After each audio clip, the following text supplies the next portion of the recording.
Welcome back, veggie lovers, for another episode of Veggie Doctor Radio. This is episode number 200. Yay!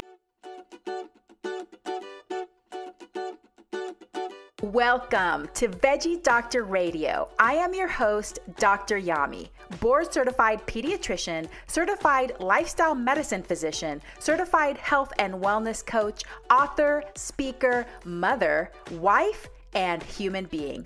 I passionately believe in the power of diet, habits, and mindset in sparking and sustaining well-being and joy in our lives. This podcast combines expert interviews and thoughtful monologues to explore plant-based nutrition, lifestyle medicine, parenting, mindset, and other exciting and fun topics. I hope that these episodes inspire you, uplift you, and equip you with the knowledge and tools to live your best life. Are you ready to get started? Let's do it. Can you believe it? I can't believe it. I want to thank you for being here, for being a loyal listener, but also to all the new veggie lovers, welcome. I am so happy to have you. Thank you for being here. This is why I'm here, because of you. And I know you're listening because we are now at over 613,000 downloads.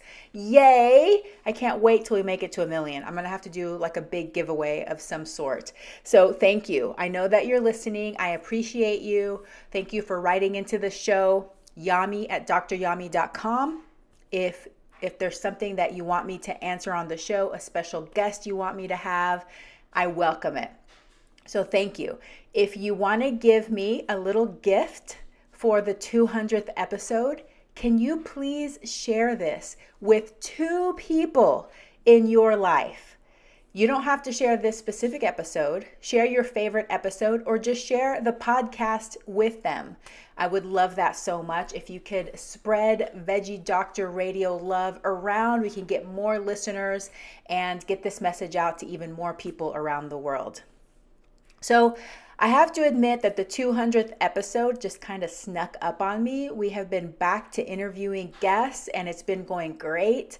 I am spending more time in the office and I'm able to fit in my weekly guest interviews and it's been going well. So we're on a little routine and it's been good. It's been flowing, but the 200th episode suddenly came up and I'm just like, I want to do something special. And I realized that what feels special to me right now is sharing with you my passion. So I was recently asked to consult with a very progressive organization that wanted to learn more about weight stigma and weight bias and how they can reduce this as they move forward in their important work. And the reason they found me is because maybe about a year-ish ago, Jasmine Singer asked me my opinions, and I was quoted in an article that she wrote in VegNews magazine, and I'll make sure that we link it in the show notes so you can read that article as well. But basically it was about fat phobia in the vegan community and sizeism and all of that. So they saw me on that article and then reached out to me, and it really gave me an opportunity to dive deeper into these topics. And wow, I've learned so much. I still have a lot to learn, but I am fired up. So this is a special episode and it's coming from my heart, but it's not particularly cheerful. So I'm sorry about that. This episode is going to be informational. It's going to be educational, but it's likely going to bring up some discomfort and perhaps even some anger, some sadness. What I don't intend is for this to cause you to feel shame. Of course, I can't control whether you feel shame or not, but this is not the intention of this episode. I want you to leave the episode feeling empowered, ready to raise your level of awareness around weight bias and weight stigma, and start applying some of the tips I have at the end. I will also be doing a follow-up episode where I discuss healthism, health at every size, and other issues related to body size obsession. It's going to be a few episodes down the road because I do have some guest interviews lined up beforehand. But I promise I will be back with more and more resources.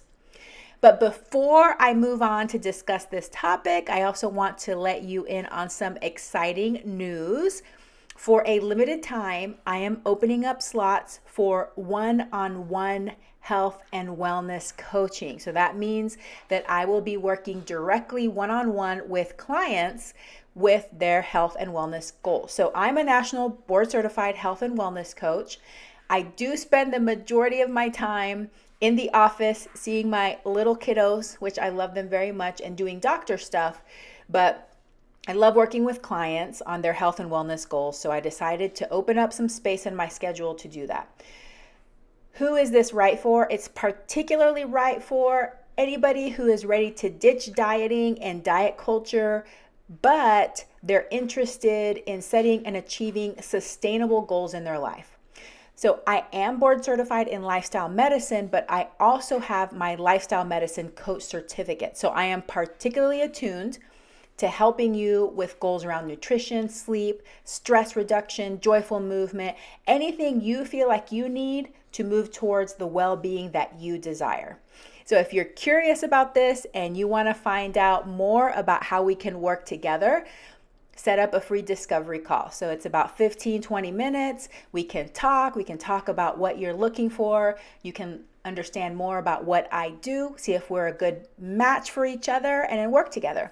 You can go to dryami.com, that's DOCTORYAMI.com/coach me. So COACHME. That will be linked in the show notes as well. So dryami.com/coach me. I'd love to chat with you to determine if we're a good fit on your health and wellness journey. All right, so let's get started with the episode. But first, I do want to give you a trigger warning. So as I said, it's going to be some uncomfortable topics. I am going to be discussing weight, size, body mass index. We'll be using the word obesity mainly to describe what it means.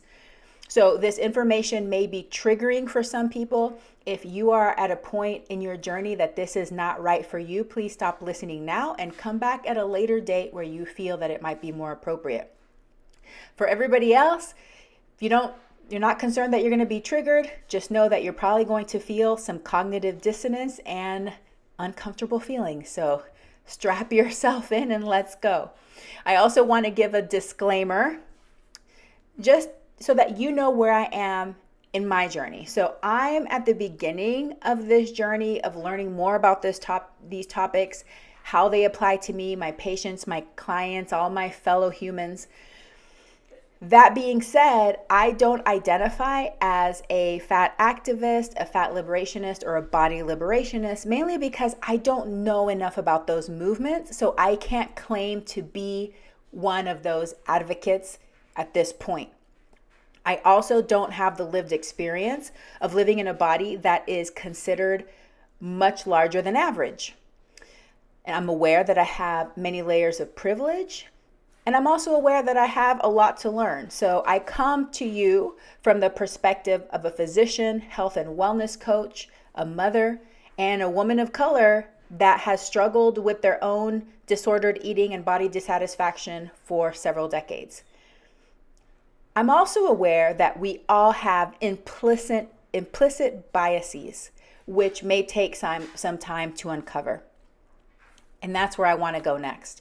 We are a product of our conditioning. So social conditioning is the sociologic process of training individuals in a society to respond in a manner generally approved by the society in general and peer groups within society. So that means it's our cultural norms, cultural expectations, internalized beliefs, and it usually happens slowly over time. So we're not even aware that we're being conditioned. It includes how you grew up, what your parents told you to believe, how they acted about things. We learned from all of these things, our own experiences with our bodies, our own experiences with our eating, and what we perceive around us from society and culture. The reality about social conditioning is that it can be so deeply ingrained that it becomes normal and it seems natural and true. It's so ingrained that it just seems like, well, of course, like, yeah, that's the way it is. There's no other way, because that belief just gets in so deep within us, especially if we grew up that way. If from when we were teensy, insy, wincy, we were told something over and over and over and over again about how things were or how things are, it just seems like that's the way life is. And for those of us that consider ourselves vegan, you already understand this. You understand that from a young age, we're conditioned to eat animals and told that that's normal and it's good and it's the only way to do things. And then one day you realize that that's social conditioning, and you come out of that paradigm and you're just like, whoa, I'm dizzy, my head is spinning, I don't know which way is up or down. It feels like you just popped out of the Matrix. Well, there's all kinds of things we're conditioned about, all kinds of things. It's not just the food we eat, but it's how we look, and it definitely includes our body size, okay? So it takes deliberate work to detangle from our biases and to see things more objectively. And honestly, I think it's impossible to ever be completely free from bias. I guess unless we were a computer, but even computers have to be programmed by humans. So they, artificial intelligence probably comes with bias too. I don't know. I don't work with artificial intelligence, but I'm assuming if it's programmed by a human, it's going to have some biases in there, So I don't think it's possible to be ever completely free from bias. And hopefully that helps you, feel a little bit more like you can settle into your body and be like, okay, doesn't mean I'm a bad person. We're all in this together. And we'll learn how to try to separate ourselves from bias so that we're at least not causing harm to our fellow humans. So what I'm going to do now is I'm going to define a lot of terms, and I'm going to summarize research findings from data that I read and uncovered about weight stigma. And then I'm going to leave you with 8 things that you can start doing today, okay? So let's start with BMI. You've probably heard of this term, BMI. It's in the news, it's in the media, people talk about it, friends and family, they're always talking about it. What is it? So BMI stands for body mass index, and it is a simple calculation. It is a mathematical calculation that is the same for everyone, regardless of age, gender, ethnic group, what part of the world you live in. BMI is calculated exactly the same. So the calculation is weight over height squared. So in the majority of the world, it's calculated kilos over meters squared, but you can also change it to pounds over inches squared. So it was created by Adolphe Quetelet. Not sure if I'm pronouncing that right. I saw 2 different pronunciations for that last name. I'll just use Quetelet. In 1835. So Mr. Adolphe Quetelet was an astronomer, a mathematician, and a statistician from Belgium, okay? Nowhere in that sentence did I say that he was a doctor or even involved in healthcare. And his reason behind creating this index, which he called it something different that I did not write down, and I can't remember exactly what he called it, but he didn't call it the body mass index. That name was adopted later. So he created it to attempt to discover statistical laws governing the dimension of the average man. And the reason he wanted to do that is he wanted to gather as much data as he could so that he could determine the characteristics of the, quote, ideal man.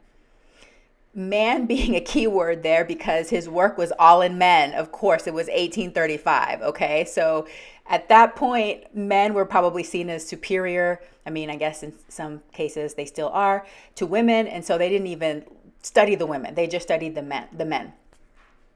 Believe it or not, his work played a key role in the eugenics movement because he started with this idea of like, how do we determine what are the dimensions? What are the characteristics? What is, if we were going to develop the ideal man, what is this person composed of? And so that's why his work was taken and used by other people in the eugenics movement. He was one of the first to apply statistics to social sciences, and he called it social physics, which is interesting because now we use statistics in social sciences all the time. So it's really interesting how science evolves, that, you know, there's people that think of doing things differently. And I'm sure at the time, he was like, yeah, this is a great idea. There is an ideal man, and let's determine what the ideal man is so that we can all be closer to the ideal man.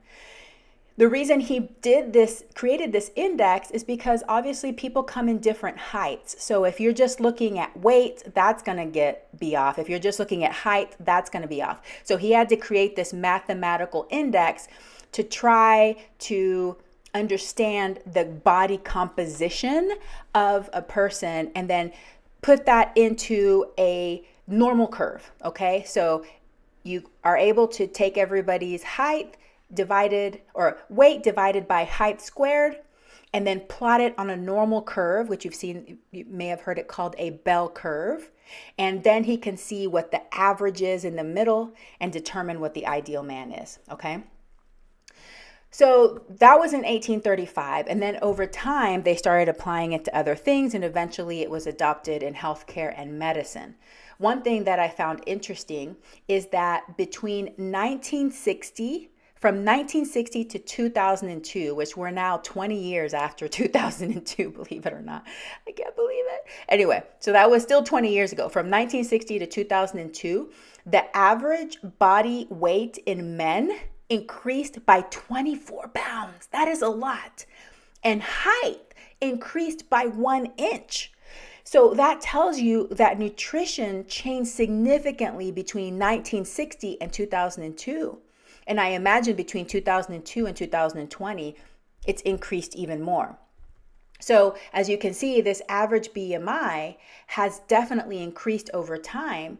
But whenever you're plotting out the body mass index of people on a curve, it will never be a perfectly balanced normal curve, meaning that there's not going to be a middle and that there's going to be an even number on the right side and even number on the left side. It is always going to be skewed to the right. So what that means is that there's going to be a bigger tail on the right-hand side of the curve.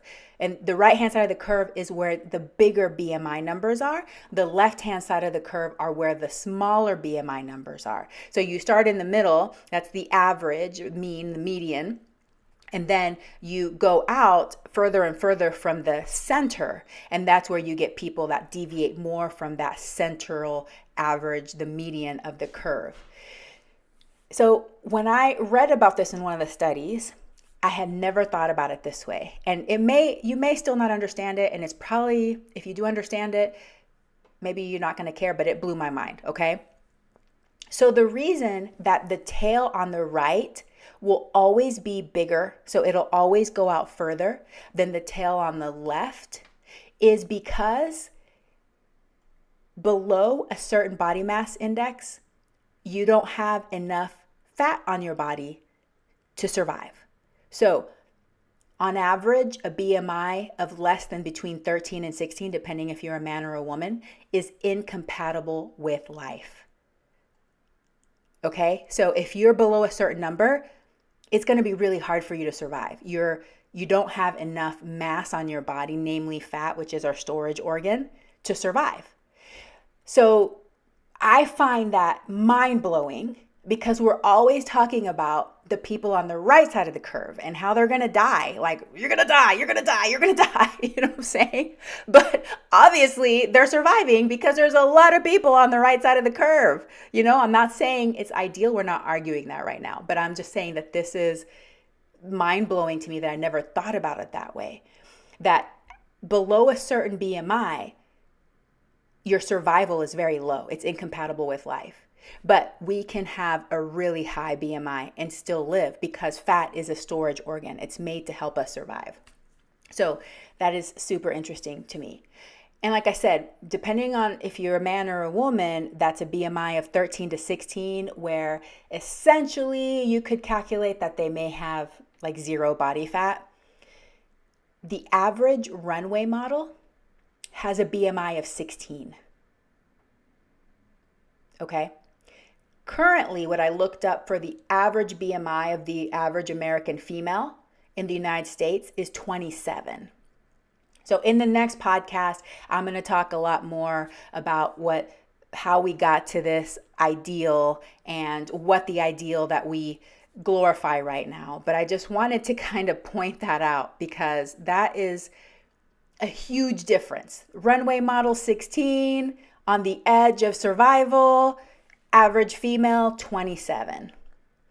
I love this quote by Leah Guten from one of the references that I use for this, which we will put links to all the references in the show notes, in an article called In BMI We Trust. So they said, a BMI score carries no moral value, as from a mathematical and anthropometric perspective, it is simply a ratio of two observable facts about an individual, height and weight, whose population-wide distribution and associations with health outcomes can be reported.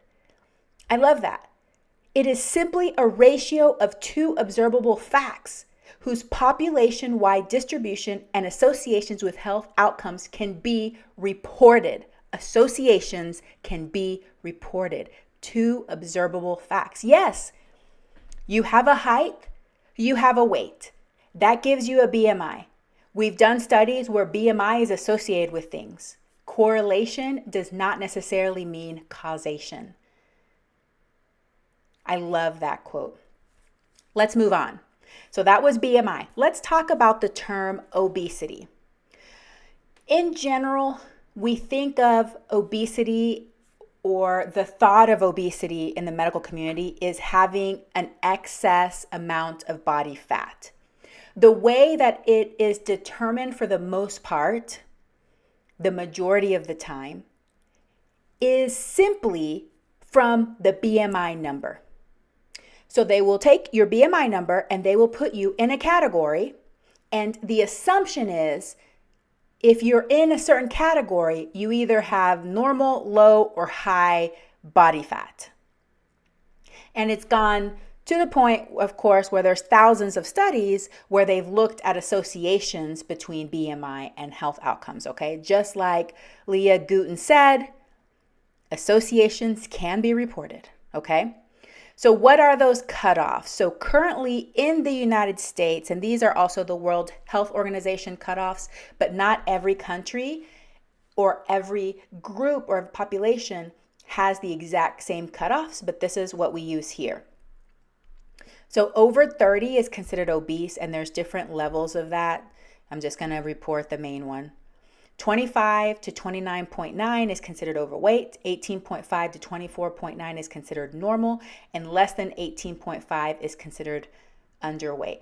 Like I said, it's based simply on this ratio without taking anything else into account for the most part. The majority of doctors, majority of healthcare people, fitness professionals, personal trainers, all these things, for the most part, are just going to be looking at this number. Apps on your phone, okay? Like, it's everywhere. You can calculate your BMI so easily. One study said that it is estimated that 31% of the population may be misidentified when BMI is used as a proxy for health, meaning that there's people that are in that, quote, normal range that they may have metabolic dysfunction, okay? So they may have high cholesterol, they may have high blood pressure. Obviously, we know people like that, right? And then there's going to be people in the so-called overweight or obese category that don't have any of that stuff. They have more fat on their body, maybe, Although I'd love to do a deep dive on the BMI sometime. That wasn't the intention of this episode, but there's a lot of things we can say about the BMI. Because the BMI is simply a ratio of weight over height squared, obviously, if you're a bodybuilder and you have a ton of muscle, your BMI might be high. But that's not the majority of people, because the majority of people aren't bodybuilders, okay? So I'm not making the argument that we got to throw BMI out because of that. But as you can see, it's not a specific thing. It's just a simple ratio, okay? And this study said 31% of people, 1/3 of the population, is going to be misclassified because of that. So we have to really take that into account when we're thinking about BMI. I want to take a moment to give you a point of clarification on the word fat. For the most part, the word fat, in regards to talking to our bodies, has a negative connotation. So we've said to ourselves growing up, or still currently, some people probably do this to themselves, I'm so fat, or speaking in a negative way. So this word of like, this person is fat or I'm fat has been stigmatized. It carries that stigma, right? However, there is a growing group of people that are trying to reclaim this word and destigmatize it. So the use of the term fat as an identity descriptor is being used increasingly by researchers and activists as a way to reclaim power, reduce shame and stigma of the word, and also as a form of protest, okay? So you're going to see people refer to themselves, their identity, as fat or a fat whatever, you know? And I see it almost as what pronouns people are comfortable or want for themselves, you know? Like if a person wants to identify that way, then that's their choice. And it also helps us normalize the term and destigmatize the term. I don't love the term just because I feel like it's hard for me to explain. But basically, there's a lot of people that don't have a larger body that are also fat, okay? Like their body fat percentage might be super high. I am one of those people. I am technically, I'm technically overweight if you look at the categories, because I'm like 25.6 on my BMI. And my body fat percentage is near 40. So I store a lot of fat. I'm also very high in muscle. I have both. And most people that are larger body have more lean muscle than people who are smaller body, because they are using that muscle to carry the extra weight around. So they actually have higher lean muscle and also higher body fat. So I just think referring to fatness is not necessarily accurate, you know? But if people want to identify with that, then that's great. And then we need to accept it and respect it. And also just know that the term fat shouldn't carry stigma with it if, you know, we have it or we identify with it. Another option, and what I use, because I'm not comfortable calling people fat just because, I mean, come on, I'm just going to be going around like testing people's body fat percentage. I mean, and that's arbitrary too. So we can talk about how arbitrary all of this is in general.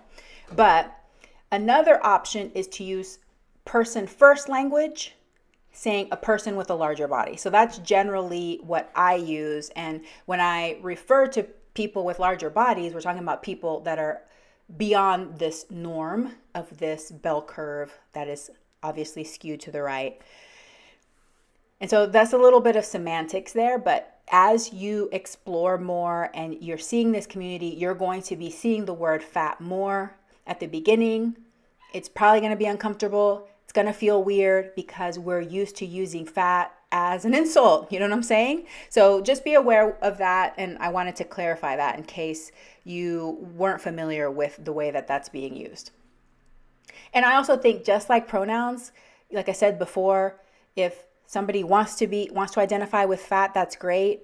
But I think I wouldn't just go around, especially if you're not a person with a larger body, calling people fat, thinking that you're going to destigmatize it, because the majority of people still have weight and size bias and have internalized bias, which I'm going to describe in a little bit. Okay, so let's move on. That was a big segue. Let's move on to weight stigma. So weight stigma, also known as size stigma, weight bias, weight discrimination, weight prejudice, fat phobia, and sizeism. So these are all terms that mean basically the same thing. It refers to the labeling, stereotyping, separation, and discrimination of individuals, populations, and organizations on the basis of weight or size. Stigma is a physical characteristic or character trait that marks the bearer as having a lower social value. And here we're specifically referring to people that have a larger than average body size. Common stereotypes and what it means to have this stigma, usually people carry these stereotypes, right, when they have this bias. So the common stereotypes are that people with larger bodies are lazy, weak-willed, unsuccessful, unintelligent, lack self-discipline, have poor willpower, and are non-compliant with treatment. Surprisingly and shockingly, these beliefs have been reported by people as young as 3 years old. So remember when I talked to you earlier about social conditioning and how we're born into this a lot of times, just like we're born into racism and all kinds of other isms. The size bias, the weight stigma is strong, and it starts young. Weight stigma is highly prevalent, like I said before, and it's increasing big time over time. Between 1995 and 2006, it increased 66%. Now, weight stigma is comparable to rates of racial discrimination in America. Why do we do it? Why has this happened? Why does it feel so natural? One of the reasons is that there is a widespread belief that if we shame people or make them feel bad about their size, it will motivate them. We have those same beliefs for a lot of things, like addiction and things like that too. So it's not just size, but we think, hey, just this person's probably not aware that they have a larger body, and we should tell them that they need to be smaller in order to be better. You know what I'm saying? So weight stigmatization is often justified as a way to motivate individuals to adopt healthier behaviors. But the foundational belief that we all have to have is that a person's weight is within their personal control. If we didn't believe that, we wouldn't do anything because we didn't think it could change anything, right? So we have to believe that this person has the capacity to change it. But ironically, we believe this especially for people in larger bodies. We treat people in larger bodies differently from people that are not in larger bodies. We believe that they caused their bodies to be a certain size, so they should want to and should be able to make their bodies smaller. So this is central to our common weight-centric approach in the United States. One research study was able to synthesize the weight-centric approach down to 6 core beliefs. So this they called the 6 tenets of a weight-centric approach, and I wanted to share this with you because it is so true, and I want you to really think about it. And every time you're reading something or judging something about weight, think about these tenets, okay? Number 1, weight gain is under individual control. Number 2, weight gain is caused by an imbalance in caloric intake and energy balance. Number 3, health status can be predicted by weight. Number 4, excess weight causes disease and early death. Number 5, methods for successful long-term weight loss involve modification in eating and exercise patterns. And number 6, losing weight will result in better health. Okay, so these are the beliefs that are core, that are necessary for this weight-centric approach, which is the common approach in our country. So let's talk about social media for a sec, because it is a big deal when it comes to weight stigma. It is estimated that there are now 4.62 billion people that use social media, 4.62 billion, okay? That's over half of the world. Social media may have both negative and positive influences on weight stigma, but I feel that the majority of people, they're going to be doing the negative influences because they're not going to be out there deliberately trying to curate this feed that gives them the positive benefits of social media when it comes to size and weight. They have found that the majority of comments directed towards individuals in larger bodies on social media expressed negative sentiment. And a study on YouTube showed that attacks on individuals of higher weight were twice as frequent as comments in their defense. And as you can see, if you're on social media, your feed is going to be filled with pictures of these lean, beautiful people that look perfect, that are eating their, salads and green juices, especially if you're in the health community and you follow a lot of the health influencers. I'm not saying that they're bad. None of this is bad. It's just the way it is, and we have to be aware of it, okay? So your feed is going to look like not the average America, okay? And maybe you're aware of that, but most people probably aren't aware of that because your brain starts to accept that this is the reality and this is the way it should be and this is the way I should be. The brain automatically starts to compare, okay? So that comparison can lead to body dissatisfaction. It can lead to dieting, and then subsequent binging and all of those things. In the next episode that I do on this topic, I'll talk more about that, about our ideals and comparison and all of that.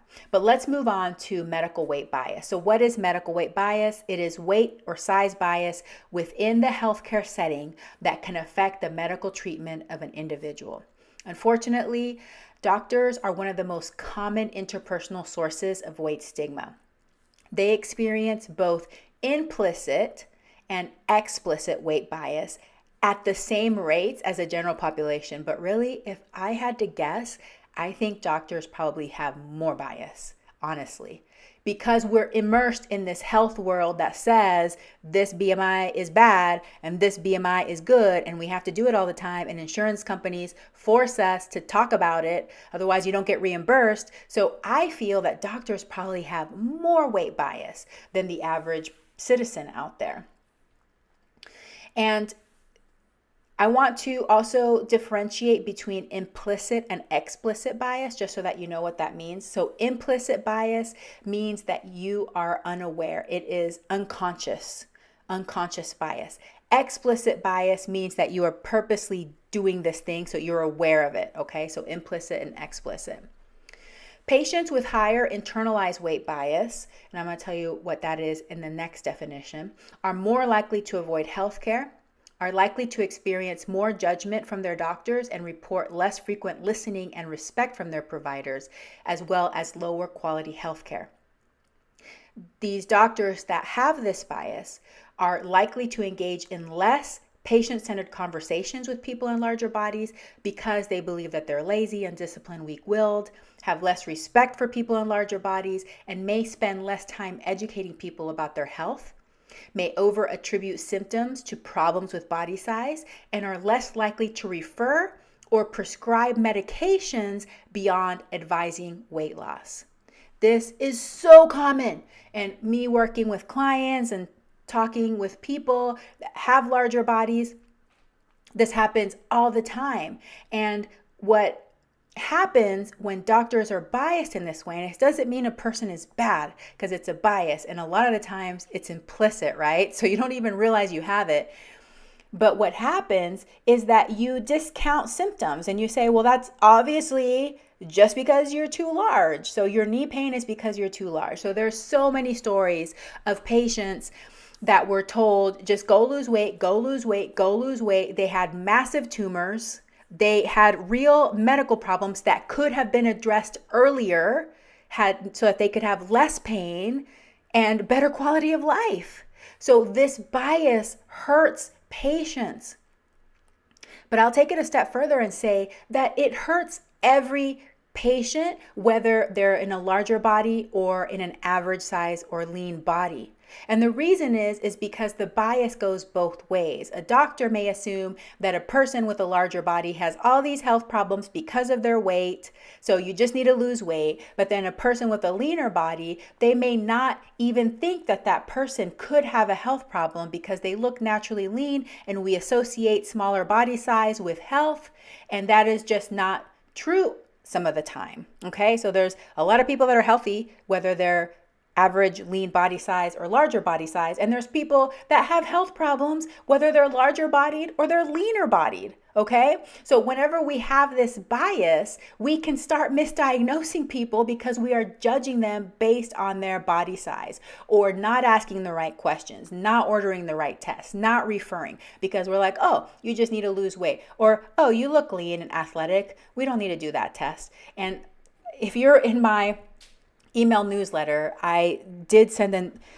one of my newsletters where I confessed about how I myself got trapped into that bias, thinking that my patients probably didn't have high cholesterol because I generally have a lean, very healthy, health conscious group that I work with at my clinic. So I wasn't doing some of the surveillance that's recommended early in a child's life. That bit me in the butt hard. Okay, that is bias, and it can affect patients whether they're larger or leaner bodied, but people with leaner or people with larger bodies are suffering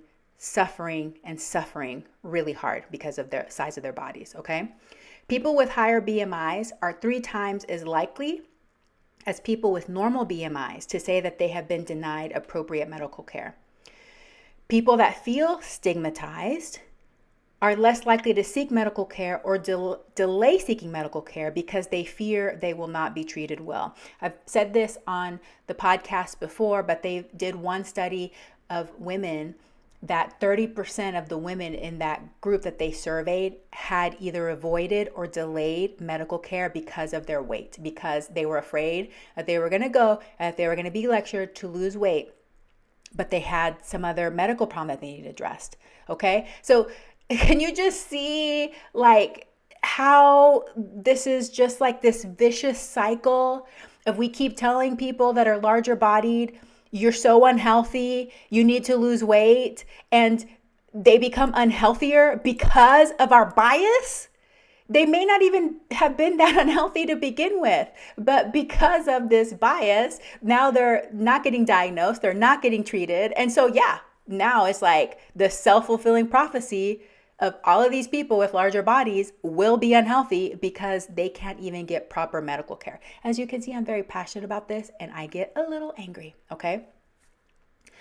So that's something to be aware of, and we have to remember that when these studies are done that are associating body size with health problems, there is a big amount of stigma there that is affecting their health and their health care. We have to remember that. We must remember that. And as we start to destigmatize body size and focus more on well-being, which I'll talk about in the follow-up episode of this, I think we can start to turn this around so that everybody can start to pursue the well-being that they desire. Let's talk about internalized weight bias. So internalized weight bias, internalized weight stigma. This is, quote, applying negative weight stereotypes to oneself and engaging in self-devaluation based on one's weight. Individuals who experience weight stigma are more likely to develop internalized weight bias. Okay, so basically what this means is that you've become brainwashed by society. If you are a person with a larger body, you will also start to believe that you are bad and unhealthy and need to lose weight. And you believe that wholeheartedly. You believe that for yourself and anybody else with a larger body. Okay, so basically, it's like, it's so horrible and cruel, right? Like there's this group of people that are telling you that you're bad. They say it enough that you start to believe them and then join in with them in the fight against you. So as you can see, that it's just like all very twisted and deep, and it becomes this vicious cycle. And there's a lot of people that have internalized weight bias, okay? And this internalized weight bias goes deep, and I'm one of those people because I started dieting when I was 9 years old. So 3 decades of yo-yo dieting, being very dissatisfied with my body and thinking that my solution to all my problems in my life would be to have a thinner body. Okay. So that is internalized weight bias as well. And I'm not even a person that hasn't larger than average body size. So there's a lot of people that have this internalized weight bias, not just weight bias, but internalized weight bias of all body sizes. Thin privilege. So I want to talk about thin privilege as a form of privilege. This is a quote by Christy Harrison, who is the author of a book called Anti-Diet. So she says, quote, thin privilege actually just means that by virtue of some characteristic of your body, in this case being below a certain size, you have greater access to resources and face less discrimination in society than people without that characteristic, end quote. So privilege, like when we talk about privilege, a lot of people get defensive, and me included, okay? Because all of a sudden you feel attacked and like you should feel bad about yourself, but it's not to feel bad about yourself, it's to become aware. Because for the most part, privilege is invisible. You are often born into privilege, and especially if your body size is lean and you've been lean your whole life, you may not know the difference because that's how it's been. So it just feels like normal life to you, okay? The other thing that's really, really important that Christy pointed out in this blog post that I read is to remember that the majority of people are unhappy with their bodies. So thin privilege does not mean that you feel thin or that you like your body. You may feel that you need to lose weight. You may feel that you need to be thinner and still have thin privilege. It's all more of a relative thing, right? So if you are in this normotypical, within this bell curve that we currently have, and you're in the normal typical body size, you don't wear plus sizes, you have thin privilege. And it doesn't mean you're bad, it's just being aware. And it's not, like I said, necessarily something that you have been aware of or feel because it's invisible to you. But people in larger bodies feel the stigma of not having thin privilege, right? And also, you can probably find people that used to have a larger body that now, through weight loss measures or whatever happened to them, they became smaller, leaner, and they experienced the shocking, stark contrast of thin privilege. I've read lots of these stories, and it's hard for people. It's really hard for people when they experience this because they realized that they were not imagining things. And now I feel like crying because I just can't imagine having that experience of all of a sudden you are in a smaller body and people are doing all this stuff for you that they never did before, you know? And yeah, that probably feels good in some ways, and you're like, oh yes, I finally get this, what I want. But at the same time, you realize it had nothing to do with me as a person, but I was being judged solely by the size of my body. And of course, this happens in so many different ways, right? Like our skin color, our socioeconomic status, all of these things, we can get judged by this cover and treat a certain way. But having that stark contrast for some people can be so shocking. And so look up some of those stories so that you can see firsthand the experiences that people have had where they have been in a larger body and then a smaller body, and they feel that difference. Okay, so let's talk about how weight stigma and discrimination affect body size. And I can't believe I've been talking for 47 minutes. That is why I had to cut this in half, because I knew that if I didn't, I would be talking forever. But now we're getting into like the really important part, and then I'll finish off with what you can do, the 8 things you can do, okay? So as you can see, people in larger bodies face immense stigma. It's very prevalent, it's pervasive, it affects the people they trust the most, like people out in the world that they respect, but they're physicians and healthcare providers, okay? So it's all around. And it's stressful. Studies have found that weight stigma, weight discrimination leads to elevated cortisol levels. They have been able to directly measure this. Your stress hormones increase based upon the amount of stigma you are perceiving. People that experience weight stigma are more likely to have mood disorders such as anxiety, depression, body image dissatisfaction, and negative self-esteem. People that perceive weight stigma are also likely to avoid exercise, have maladaptive eating, meaning disordered eating, like binge eating, those kinds of things, increased calorie intake, and increased likelihood of binge eating. Okay, so does this make sense to you?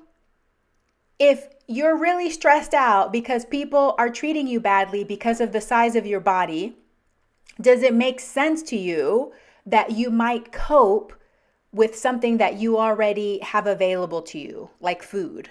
I mean, it makes sense to me because that's one of my favorite coping mechanisms is eating. I've been able to unlearn that habit more and more over the past few years, but that used to be my number one way. Like I was the only method I had to cope.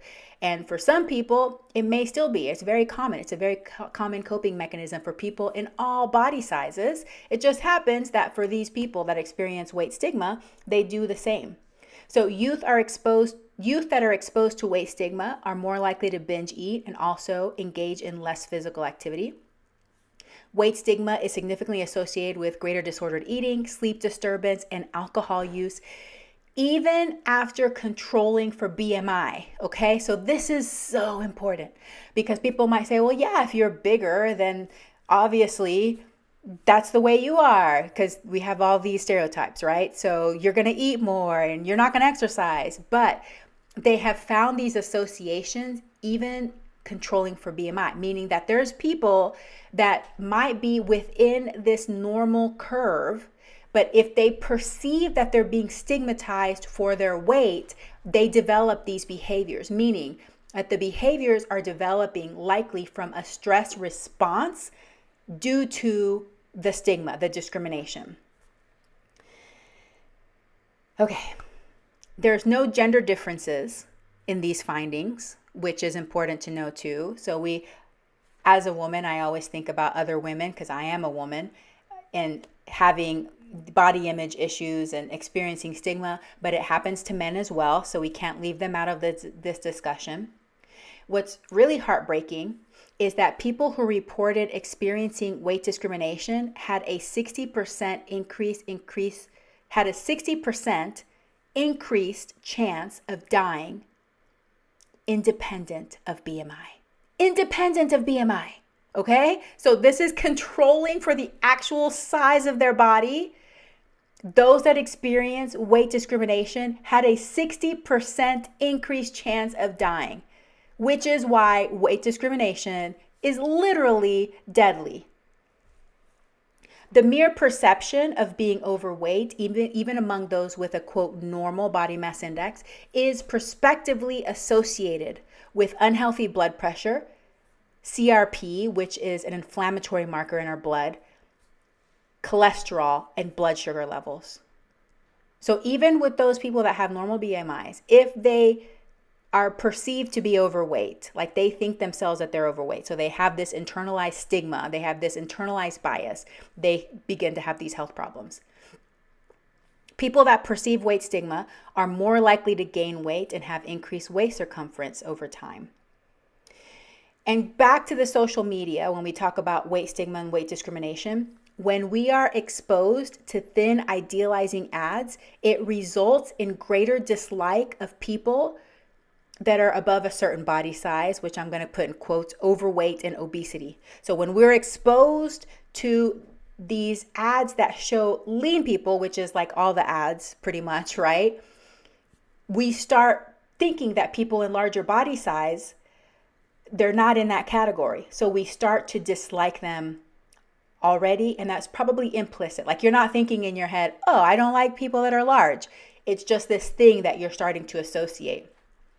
And also exposure to these thin, idealizing ads creates lower body satisfaction in body and weight body shape and weight for people that are watching the ads, okay? So it's affecting you negatively regardless. It's making you more biased and it's making you feel bad about yourself. So it's one of those things that I'll address in a second.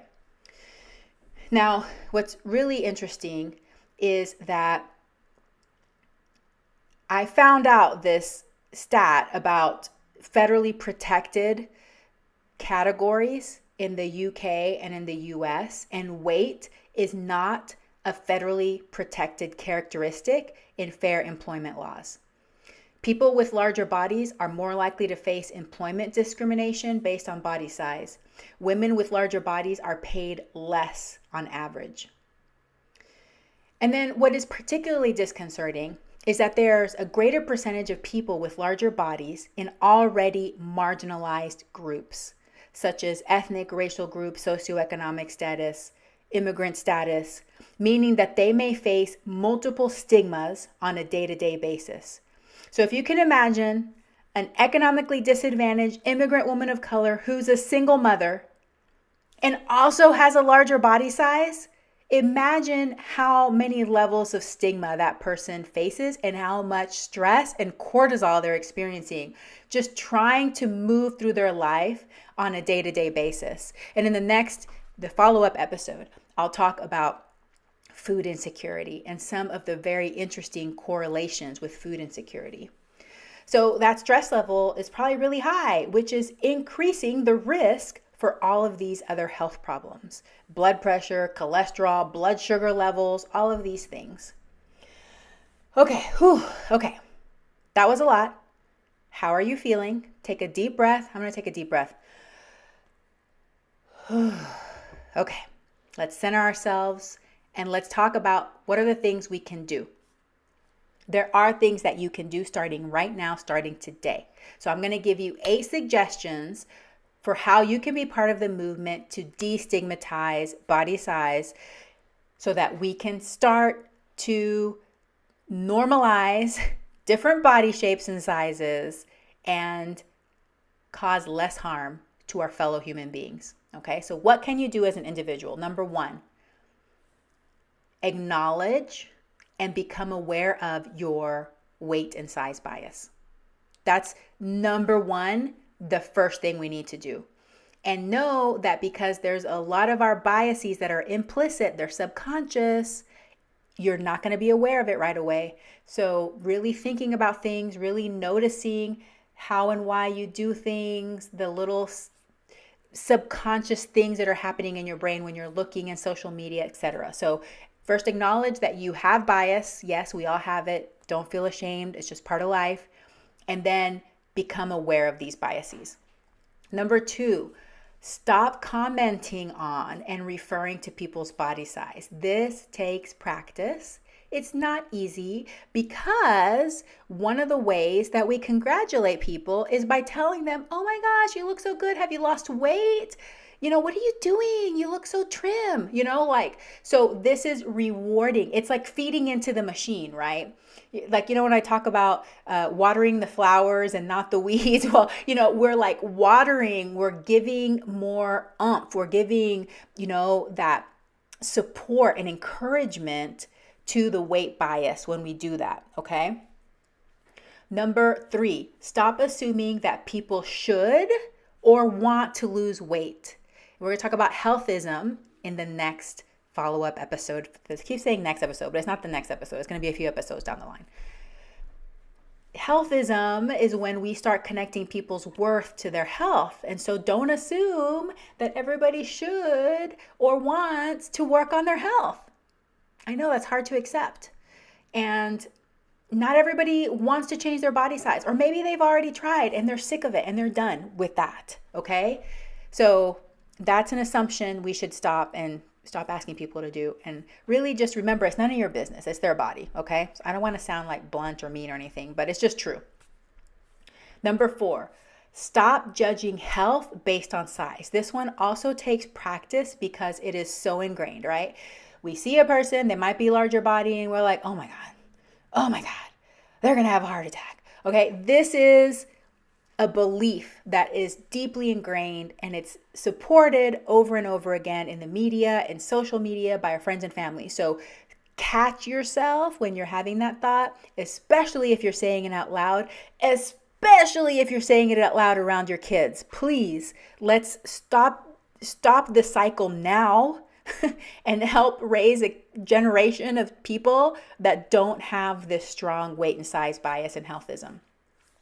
Number 5, stop medicalizing body size, which is why I have been training myself to stop using the terms overweight and obese, because it's just based on this number, okay? I'd rather talk about a person's habits and behaviors. And if we do labs, whether they have high cholesterol, they have high blood pressure, they have high glucose, these are objective truths from that individual. It's not based upon this calculation. So really, the other health characteristics are more important because we can target those. We can do things for that. We can change habits and behaviors. We can move more. We can eat more fruits and vegetables. We can give medication if we need to for some conditions, okay? So let's stop medicalizing body size. This is to everybody, but especially my healthcare providers out there. I know this is hard. I mean, this is not black or white, but we need to have discussions about this, okay? 6, redirect and interrupt conversations that focus on body size and or dieting. I've talked about this before. It's called fat talk. So whenever everybody's sitting around, oh my God, I'm going on spring break. I'm so fat. My stomach is so big and I just need to go on a fast. You know, ladies, I'm going to go on this 5-day fast. Change the subject. Say like, oh, hey, are y'all's kids playing soccer? Or why don't we, let's go for a walk, or let's do, just interrupt, change the subject. Let's start redirecting this. Or even if you're close with these friends, be like, hey, can we stop talking about diets? Can we stop talking about body size? I'm trying to learn a new way to approach life, and I've come aware of, these biases that we all have. And I'd love it if we just kind of not talk about this stuff, If you're close to somebody, you can have that conversation. It's uncomfortable because honestly, let me just tell you that my number one habit for a long time in life was going on a diet. Like, it was like my favorite thing. And I wanted to talk about it all the time because, as you can see, I love talking. So whatever I'm doing, I want to talk about it. So I was probably like the number one fat talk, diet talker in the world. So that took me a lot to unlearn that. And it took me a lot to unlearn referring to people's body size. And I'm not perfect, and you're not going to be perfect either, but let's practice it, okay? Number 7, avoid the terms overweight and obesity. And this one's going to be hard, and maybe you don't agree with me, but that's what I'm doing. Because remember, it's based upon a simple calculation. And 31% of people, it's meaningless. What does it mean? What does it mean? Okay? So let's just stop using it. Maybe if you're a doctor and you're not comfortable stopping using it, everybody else should, because the rest of us, if we're not acting as doctors, we don't need to be using it. Okay, last one. Follow fat activists, body liberationists on social media, and diversify the body sizes in your feed. So purposely start looking for people to follow that you're going to see a representation of real, actual people living life in this world. I encourage this for different ethnic groups, different skin colors, because it helps us see the reality of our world. We're less likely to have this stark difference in comparison that is going to make you unhappy and make you feel bad about yourself, but also is going to reinforce your bias, okay? So this is the part where you have to be deliberate about social media. Another option is just to get off of social media. For some of us, that's not possible because it may be part of our careers and what we do or whatever. But for others, especially if you struggle with your body image, especially if you're really concerned about these issues, take a break and see how you feel when you're not on social media. Do you feel better about yourself? Are you able to make choices that are aligned with sustainable habits that support your well-being instead of feeling like some external thing because you feel like you need to control your weight? Okay, so those are the 8 things. Let me say them again. 1, become aware of become aware of and acknowledge your weight bias. Number 2, stop commenting on, referring to people's body size. Number 3, stop assuming people should or want to lose weight. Number 4, stop judging health based on body size. Number 5, stop medicalizing body size. Number 6, redirect and interrupt conversations that focus on body size and or dieting. Number 7, avoid terms like overweight and obesity that categorize people based upon their body size and medicalize their body size. Number 8, follow fat activists, body liberationists, diversify your social media feed. I'm going to leave you with a few resources. There is a book called Body of Truth by Harriet Brown. I did a podcast episode with Harriet. It was great. I cannot remember the number, but we'll link it below. But the book is really great. Body of Truth also goes into some of these things like BMI and all of that stuff. I found one vegan fat activist that identifies as a fat activist. The account is @FatVeganVoice. I did not write down their name. That is my mistake, but we will link it in the show notes as well. So if you want to follow them. And then there's some organizations that you might want to look into. Association for Size, Diversity, and Health, National Association to Advance Fat Acceptance, and Council on Size and Weight Discrimination. So these are organizations that are actively working on these issues when it comes to weight discrimination, size bias, etc.